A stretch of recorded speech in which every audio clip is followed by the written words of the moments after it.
usar um colega como personagem constante de piadas, atitudes como essa, muitas vezes tidas como brincadeiras, são na verdade bullying. E esta terça-feira, dia 7 de abril, é o Dia Nacional de Combate ao Bullying e à Violência nas Escolas. De acordo com a Pesquisa Nacional de Saúde do Escolar de 2019, realizada pelo IBGE, 23% dos estudantes de 13 a 17 anos afirmaram ter sofrido bullying na escola nos 30 dias anteriores à pesquisa. Vamos falar então agora com a Rayane. Rayane, muito obrigado, inclusive, por estar aqui conosco. Vamos falar um pouquinho dessa realidade. É uma realidade que precisa ser ainda tratada no aspecto educativo para a rede escolar, para orientar pais, alunos e os próprios empresários, empreendedores também na área educacional sobre os cuidados e o que precisa ser respeitado baseado nos parâmetros da lei? Bom dia. Bom dia a todos e a todas. Eu quem agradeço o convite. E é um dia importante para falar sobre o tema, tendo em vista que muito se fala sobre o tema, mas o que poucas pessoas conhecem é que a tipificação do bullying, do cyberbullying, só veio vigorar no Brasil a partir de janeiro de 2024, quando essa conduta ela foi tipificada como crime. Mas só a tipificação da conduta ela não resolve. O que muitos críticos da seara criminal e do direito penal eles trazem à tona nessa doutrina é a ineficácia da lei quando as escolas, o Estado e a própria família não trabalham políticas públicas na prática, porque a lei ela torna-se ineficaz. Ora, o bullying ele foi tipificado no artigo 149-A do Código Penal e não é só especificamente esse artigo, ele traz diversas mudanças na lei do Estatuto da Criança e do Adolescente, na lei dos crimes hediondos também e no próprio Código Penal, quando, por exemplo, ele traz no artigo 121 a majorante do homicídio quando ele é praticado dentro do âmbito escolar. E justamente para isso que a lei ela foi criada. A Lei 14.811, ela traz esse olhar mais voltado para o âmbito escolar e as condutas que são praticadas nesse âmbito escolar. E é bom que se diga que a maior parte desses crimes na escola, eles são cometidos por adolescentes. E aí outra crítica da lei também. Se é cometido por adolescente, não pode se falar em crime, mas em ato infracional. E é aí que entra o Estatuto da Criança e do Adolescente e a forma como a escola, o Estado e a família irá trabalhar isso para evitar essas condutas. Porque, como mesmo foi falado aqui no início da entrevista, trata-se de atos que geram humilhação, ameaça, que gera principalmente o isolamento de outros adolescentes dentro do âmbito escolar e que traz consequências psicológicas, gerando dano psicológico a essa criança e esse adolescente. Nós tivemos um caso prático, que não foi daqui de Alagoas, foi um caso de Brasília, que uma família me procurou, onde a criança, uma menina de 14 anos, vinha sofrendo humilhação, isolamento. E, assim, isso traz, assim, uma criação de mentiras por partes de determinados grupos dentro da escola, justamente para que aquela criança ou adolescente se sinta recuado. Foi o que aconteceu com essa menina. As mentiras que eram propagadas dentro da escola era que a menina, por exemplo, tinha piolho, que ela tinha uma doença que se chegasse perto dela, outras pessoas pegavam, e ela começou a se isolar em função dessas mentiras que eram criadas. E a família chegou até o escritório e procurou a nossa ajuda quando esse caso chegou ao extremo de cortarem o cabelo da menina dentro da escola. E a escola não tomava nenhuma providência. E isso foi antes da lei. A conduta não era tipificada. Embora outros adolescentes não possam responder pelo crime, mas tem o ato infracional. E quando se passa do extremo, aí tem outras condutas tipificadas no ECA que ele pode responder. Inclusive a internação, que é o procedimento mais grave dentro do Estatuto da Criança e do Adolescente. Então é um caso muito sério, são situações muito sérias que precisam serem trabalhadas, principalmente numa cobrança maior pelo Estado. Não basta a lei. A lei, apesar das críticas, ela traz muitas mudanças significativas, como, por exemplo, o cyberbullying. Ele é mais grave do que o bullying, porque o bullying no 149-A, ele traz como pena simplesmente a multa. Aí sofre críticas também, porque o crime ele tem que ser punido com detenção e reclusão, não só com a multa. Aí os estudiosos da seara criminal traz essa crítica. Será que tem que ser tratado como ato infracional? E o cyberbullying, ele está no parágrafo único do 149A, e ele é essa propagação mais séria dentro do ambiente virtual, dentro das redes sociais, dentro de jogos online que esses adolescentes e essas crianças praticam na rede social, na internet, e ele traz uma pena mais grave, de 2 a 4 anos, que já exclui algumas punições que a lei pode trazer, alguns benefícios que a lei pode trazer também. A pena de 2 a 4 anos do cyberbullying, ele não vai poder fazer um acordo de não... o acordo de não persecução penal até cabe, porque a pena mínima é 2. Mas não cabe o sursis e o crime ele não seria processado dentro do juizado especial, com todas aquelas benesses que a lei traz. Então, assim, há mudanças significativas. Mas qual é a eficácia na prática? Já que as escolas não têm trabalhado a questão da conscientização desses adolescentes e também dos gestores das escolas, dos coordenadores, dos professores.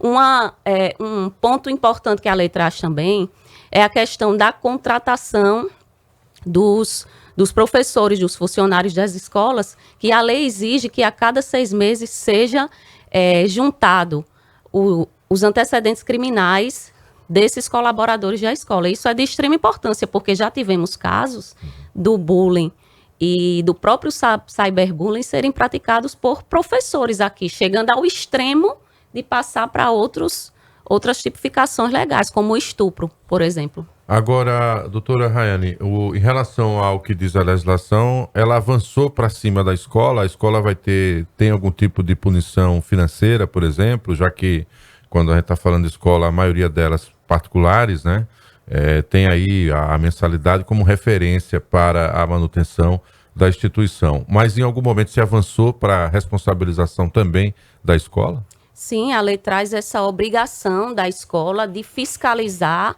e intervir, acionando até a polícia, porque em um caso como esse, um adolescente que pratique e chegue ao extremo, por exemplo, de uma ameaça velada, de uma agressão, e é bom que se diga que o artigo 149A, ele diz que aquela tipificação vai ser aplicada quando não desenvolver uma conduta mais grave, que na maioria das vezes acontece. É por isso que tem tantas críticas à descrição desse artigo, a forma como o legislador ele escreveu o artigo, porque é óbvio que essas situações elas geram crimes mais graves, e já vimos aqui.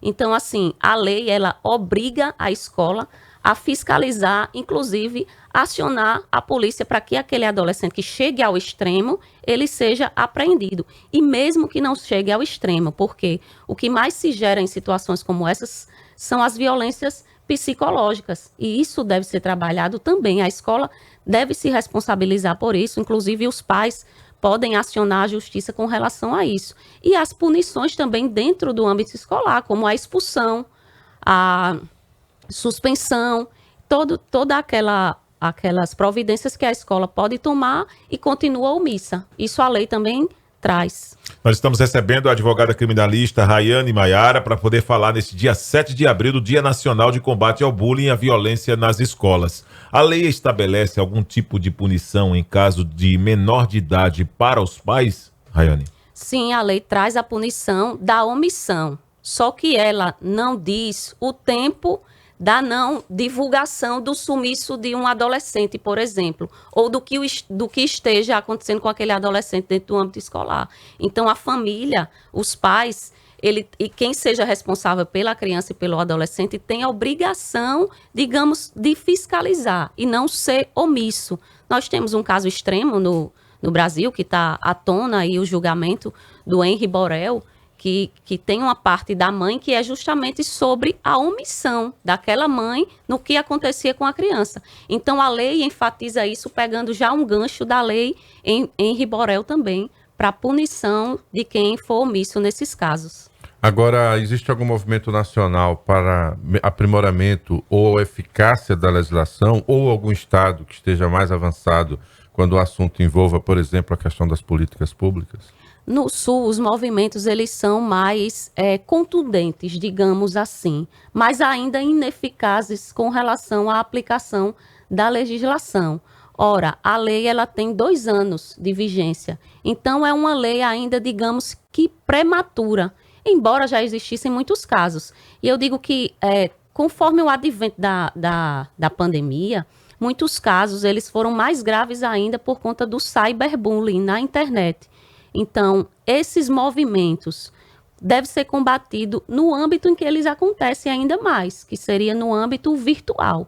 Mas eu considero que tenham sido ineficazes porque ainda não consegue combater absolutamente dentro daquilo que ela propaga, que a lei propaga. Existem tipificações. Hoje, por exemplo, muitas coisas as pessoas elas podem estar fazendo, quem nos ouve nesse exato momento, e que muitas vezes não tem a consciência de que está cometendo ali bullying, né? Fazendo ali um ato que possa ser um crime. O que é que precisamos estar atentos? Aquelas pessoas que nos escutam neste exato momento, Rayane. Sim, os pais, principalmente no comportamento da criança e do adolescente, se ele se sente isolado, triste, se ele mudou o comportamento. A educação, ela é uma ligação entre a escola, o Estado e os pais. A educação, ela é uma extensão do que se acontece dentro de casa. Então, infelizmente, a maior parte desses casos ocorre em escolas públicas, ocorre com aqueles adolescentes e aquelas crianças que já vêm de uma violência dentro da própria casa e muitas vezes ele propaga dentro da escola. Então, tanto a escola como os pais, eles têm que perceber a mudança de comportamento.